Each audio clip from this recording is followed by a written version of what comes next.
Hello everybody, and welcome back to a brand new video. And in today's video, we're going to be taking a look at Nate Silver's new model for the 2022 midterm elections. So, in case you missed it, yesterday Nate Silver, in 538, but mostly Nate Silver, came out with their model for the 2022 midterm elections. They did a Senate model, which we're looking at today, but they also did a House and gubernatorial model, which we'll talk about hopefully next week or some point down the line in the near future. But today we'll be focusing on the Senate model because I think it's the easiest to look at for right now. But again, if you want to see me talk with the House model, don't worry, I'll probably get to it within the next 7-8 days. So, let's just read the top line.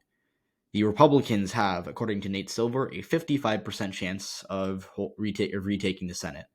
The Democrats have a 45% chance of holding it. So right off the bat, you can tell Silver right now essentially thinks this is a coin flip. I don't agree with that. Again, the title of this video will look pretty harsh for Nate Silver, right? And look, I don't love Nate Silver. I respect his work. I think it's cool to read what he says. I enjoy his site, so I'm more pro Nate Silver than I am anti Nate Silver. However, I think this model is not actually realistic, and I'm going to tell you why in this video. I think this model is very generous to Democrats in most places. There are some races where I think that the Republicans are too favored, but in most of these Senate races, the Democratic Party is being overestimated. I do not think the Democrats have a 45% chance of winning the Senate. 45% chance in first is essentially a coin flip. You know, it's not exactly 50-50, but if you're telling me that you think that if I flip a coin, it's essentially close to the chance of the Democrats of winning the Senate in November, I would doubt that. I think the Democrats are in a worse position than Nate Silver expects. When you look at the races he's forecasting here, which we will do right now, I think in most of the swing states, he's overestimated the Democratic Party's chances of victory.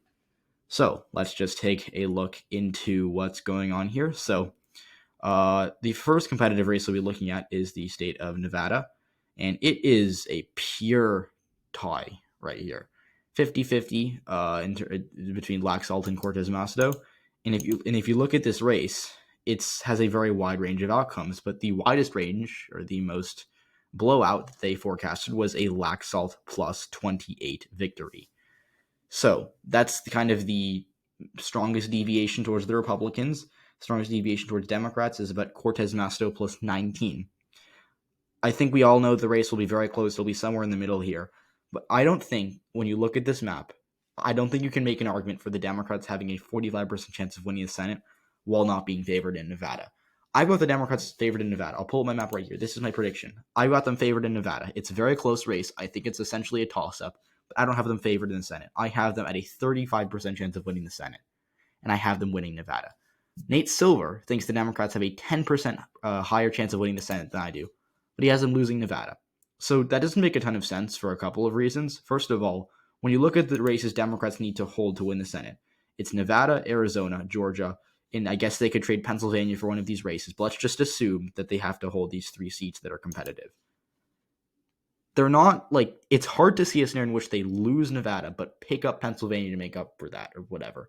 Nevada's a state, of all the 4 states we're talking about here, which are Nevada, Georgia, Arizona, Pennsylvania, Nevada was the bluest state by over a point.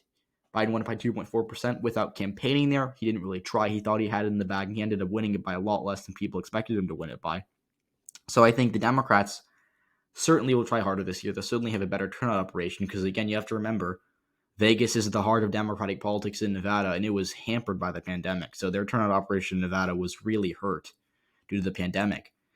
And with Cortez Masto being she's a pretty good incumbent. She ran even with Hillary Clinton in 2016 when Hillary Clinton did quite well in Nevada. And you also have to remember that a lot of Biden's, failures in Nevada came from Clark County, which he still won, but he didn't really do that well. He lost ground with Hispanics, specifically Hispanic women without college degrees. And I think Cortez Masto is one of the better incumbents for Democrats in that regard.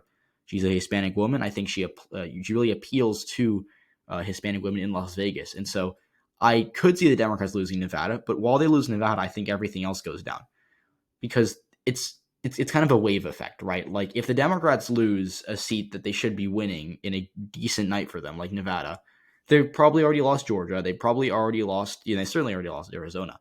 And Pennsylvania's probably not a flip either. So I don't think that you can say the Democrats have a greater than 30% chance of winning the Senate while you have them losing Nevada. Because I think Nevada, of these 4 seats, is most favorable to them.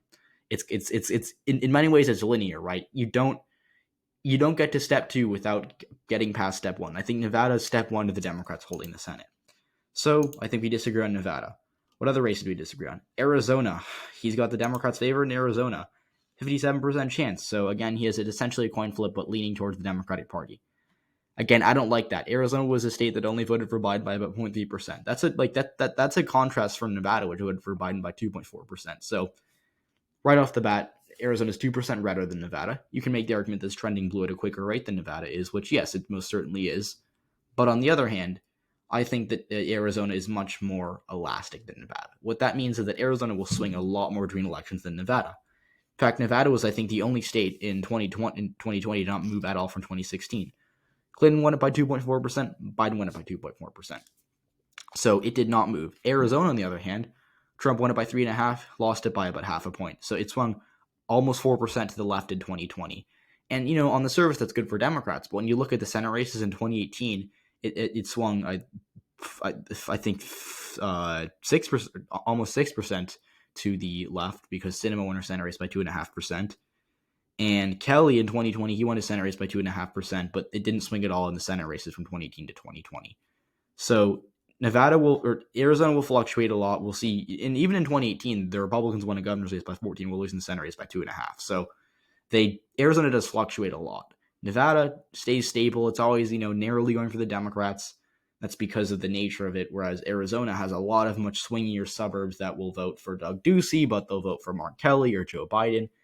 And yeah, sure, Mark Kelly can win. I'm not saying he has no chance. I'm never saying that within these competitive races. But what I'm saying is that I don't think he's favored, especially in a year where Cortez Masto is not favored. For Kelly to win, everything else need to go right for Democrats. They need to be competitive. And a night in which Kelly wins, the Democrats need to be doing well in both Georgia and Nevada. Specifically Nevada, because Nevada and Arizona are very similar states. Because, you don't do well in one state while doing poorly in another state, right? Things in 2020, Biden wouldn't have won Texas while losing Michigan. Michigan step 1, Texas is step 6 or 7 on that list, right? It's what I said about Nevada. So I don't think you can make an argument for Kelly winning Arizona, a state that's redder than Nevada, while Cortez Masto loses re-election in Nevada. I just don't see that happening. So I also think it's worth noting that I've been pretty low on Mark Kelly for a while now. Haven't had him ahead. I've switched between lean and tilt Republican. I still think he's not favored to win, but honestly, I think it'd be fair if you reverse these odds and gave a little bit to Masters, maybe 60-40 in favor of Masters. But again, I really don't like that call. I don't like a red Nevada but blue Arizona. It just doesn't make a ton of sense. It hasn't happened in a while, and Arizona has voted to the right of Nevada in every Senate race for a very long time. So yeah. Colorado is interesting because he has Michael Bennett winning by 9%. It's not terrible, but I think it could be a little closer. Wisconsin is interesting because he only has Ron Johnson ahead by 5%, which, not terrible, but I think he'll win by more. Now, Georgia's next up. Georgia is just this is the one I'm really, really not a fan of. So yeah, Herschel Walker is, I think, the worst candidate for the Republicans that they could have run in Georgia. He was down 10% in a poll that came out 2 days ago. In his own internal poll, he's tied. And you always want to be up by 3 or 4% at least in your internal. Ideally you're winning by more, but he's tied in his own internal poll. There are other internals, I think that the public internals that have been released by Raphael Warnock's campaign have had him up by at least 4% every time. And when you take a look at the electorate in Georgia, it gets bluer every year. 2016, Clinton lost it by 5%. House Democrats lost their House races in Georgia favored Republicans by 10%. 2018, no Senate race, but if you look at the House races, it got, I think it was Republicans only won the Georgia House races by 2 or 3% on average, and they won the governor's race by just 1.5. Then in 2020, the Democrats flipped 2 Senate seats there. Biden won the state, and Democrats, I think, nearly lost the House popular vote, but they left a district uncontested, and there were stronger Republican incumbents, and so it was essentially a wash in the House in Georgia while everything else favored the Democrats. Now you've got an incumbent Democratic senator who's quite popular. You've got an opponent who has a scandal a week. Herschel Walker, and I'm not even saying this this isn't me expressing my views on Herschel Walker. I'm just saying that, like, from an elections perspective, he's a poor candidate. He had a restraining order filed against him by his wife or his ex-wife, or I think ex-girlfriend or whatever. I think, accused of domestic violence multiple times. He also, it's been revealed in the past month that he has, I think, had 3 kids out of wedlock who he doesn't actually parent. Like, again, Herschel Walker might win this race. Like, he has a fine chance of winning, but he is not the best candidate they could have run. He's probably the worst candidate. And I don't think that the Republicans are winning Arizona, or the Democrats are winning Arizona, while losing Georgia. I think Raphael Warnock is the strongest incumbent on this. Like, Mark Kelly is a good incumbent, don't get me wrong. I think he gives the Democrats a real fighting chance in Arizona. But when you look at Raphael Warnock, I think, is the best incumbent. He has the best ground game. The Georgia Democratic Party is probably the best Democratic Party in the country. They did incredibly well over the past 3-4 years. And Herschel Walker, like Blake Masters isn't a great candidate, but Herschel Walker is I think the worst recruit the GOP's got in this cycle by far. So I have beef with, like, right now, Nate Silver's 0 for 3 in my eyes, because, again, I have blue Nevada, blue Georgia, and red Arizona. He's got blue Arizona, red Nevada, and red Georgia. So let's take a look at the final Senate race. Pennsylvania. That's their final competitive Senate race, Pennsylvania. And again, North Carolina, Wisconsin, and, Ohio are worth talking about, and we'll do that at the end. But, look at this final race. It's very close. It's really a pure coin flip. Fetterman wins 51 out of 100 scenarios. Oz wins 49 out of 100 scenarios. And, yep, I disagree with Nate Silver on this one too. So we disagree on all 4 competitive Senate races, which is, hard to do, I guess. Nate Silver could probably make a model for the probability of that happening. It's probably not very likely. It's, there's like a 1 in 16 percent chance of that happening, or not percent, but there's a 1 in 16 chance of that happening. So did some quick math there. But yeah, I'm not really a fan of the John Fetterman campaign. I think he will do fine in rural, not fine, but Democrats are going to fall a lot in 2022. Rural Pennsylvania will not be one of those areas because Fetterman is a decent candidate for rural Pennsylvania. Oz is not that great of a candidate for the Republicans.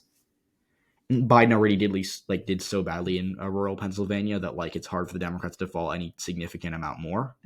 But what I don't like here for the Democrats in Pennsylvania is their turnout operation in Philadelphia. The city of Philadelphia is the bastion of Democratic votes in Pennsylvania. And if they're not getting great turnout from there, they're not winning the Senate race. This is a Republican-leaning environment. And by the way, Nate Silver has the national environment being R+6, which is red wave type. I have the national environment in R+3.5. So I'm actually more bullish on Democrats than he is, and yet he's got a winning Pennsylvania and I don't.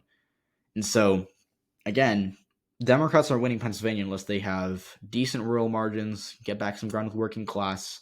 This is essentially impossible, but Fetterman would have to do very well in the suburbs, which I don't think he will, and have to get good turnout from Philadelphia city.